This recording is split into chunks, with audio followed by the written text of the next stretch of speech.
Number 1. This 1997 classic Italian film was directed by and starred Roberto Benigni. It won the Academy Award for Best Actor and Best Foreign Language Film. It narrates the story of Guido Orefice, a Jewish bookkeeper. He has a beautiful wife Dora and son Gioshu. As the Second World War breaks out, the entire family is taken to the concentration camp. While in the camp, the father hides the true situation from the kid and tells him that this is a game in which they are supposed to perform certain tasks. The movie is all about love, sacrifice and care. Number 2. A Polish film directed by veteran filmmaker Roman Polanski visualizes the struggle that a pianist goes through during the Second World War. The story is based on an autobiography, The Pianist, a World War II memoir by the Polish-Jewish pianist and composer Ladisław Szpilman. The film was critically appreciated and won many awards like the Academy Award for the Best Director, Actor, Best Picture and Best Adapted Screenplay.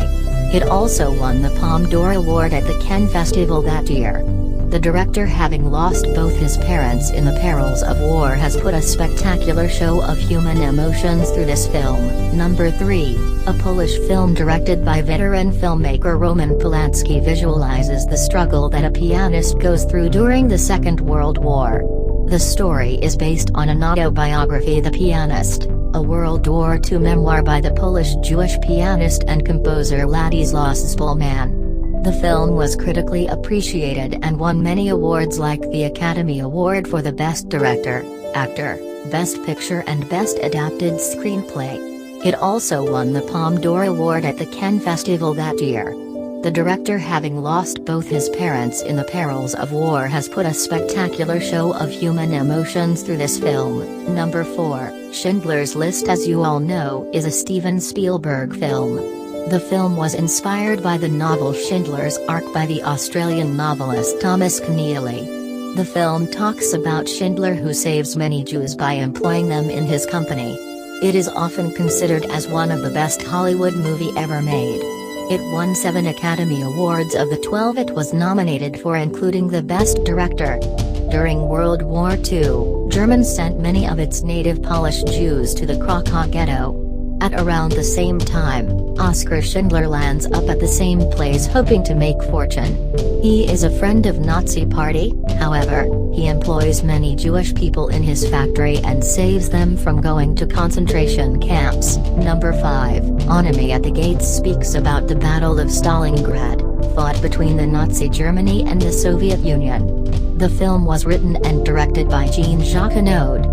Vasily Zetsov, a former shepherd in the Ural Mountains, has landed up in the Red Army. He exceptionally fights using the tricks taught to him by his grandfather and manages to save himself and a Commissar Danilov. Though the film was poorly received in Germany and Russia as it glorified war and simplified history according to its viewers.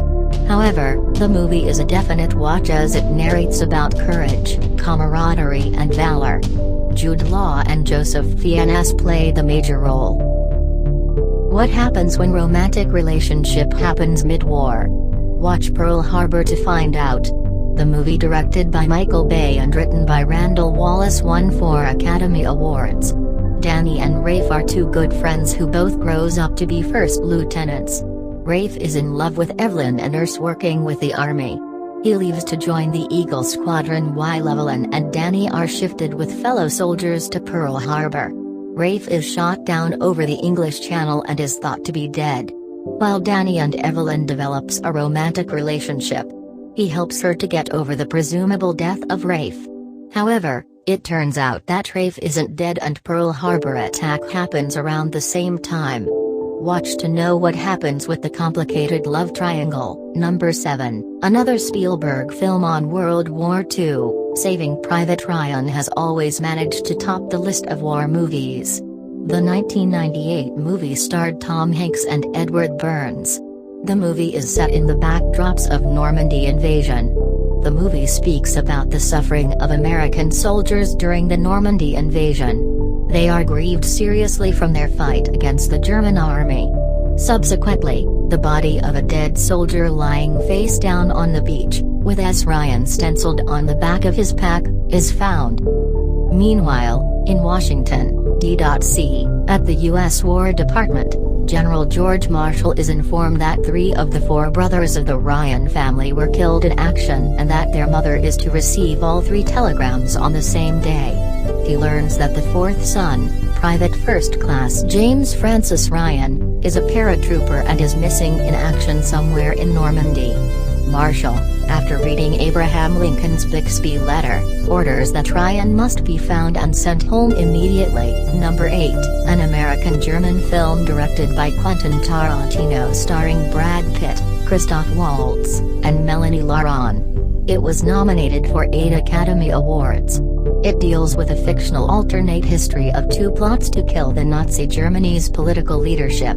Though the script was ready as early as 1998, it is only in 2009 that the film was released. The movie was screened at the 62nd Cannes Film Festival. Number 9, following the ousting of the central government in 1993 amid the civil war in Somalia, the United Nations Security Council authorizes a military operation with a peacekeeping mandate.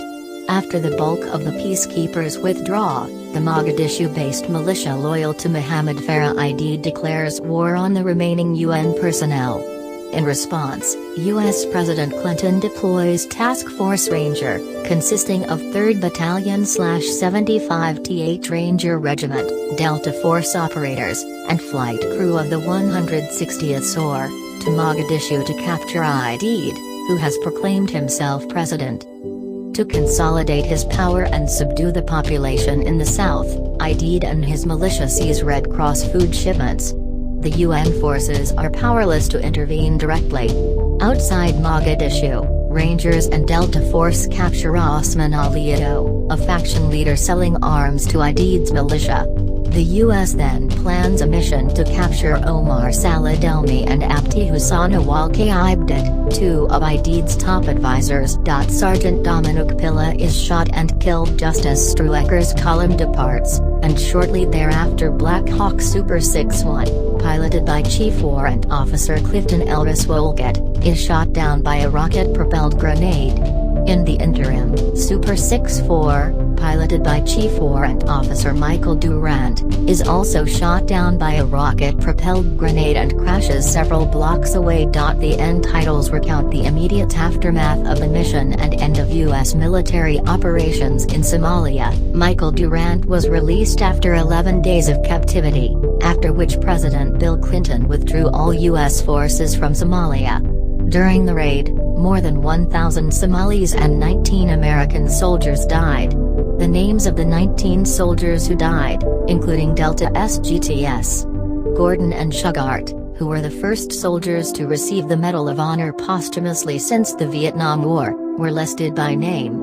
Mohammed Farah Aidid was killed in 1996. The following day, General Garrison retired. Number 10. In 1954, a French unit on patrol during the First Indochina War is ambushed by Viet Minh forces. Viet Minh commander Nguyen Huyen orders his soldiers to kill all they send, and they will stop coming. 11 years later, the United States is fighting the Vietnam War. U.S. Army Lieutenant Colonel Hal Moore is chosen to train and lead a battalion.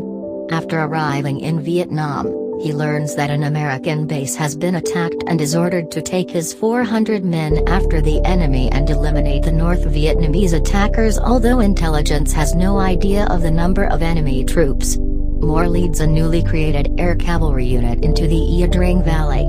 After landing, the soldiers capture a North Vietnamese soldier and learn from him that the location they were sent to is actually the base camp for a veteran North Vietnamese Army division of 4,000 men.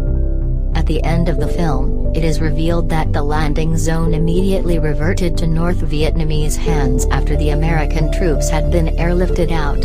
Hal Moore continued the battle in a different landing zone, and after nearly a year, he returns home safely to Julia and his family.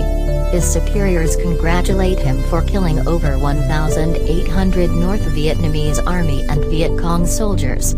An older Moore visits the Vietnam War Memorial and looks at the names of the soldiers who fell at Ia Drang. Thanks for watching.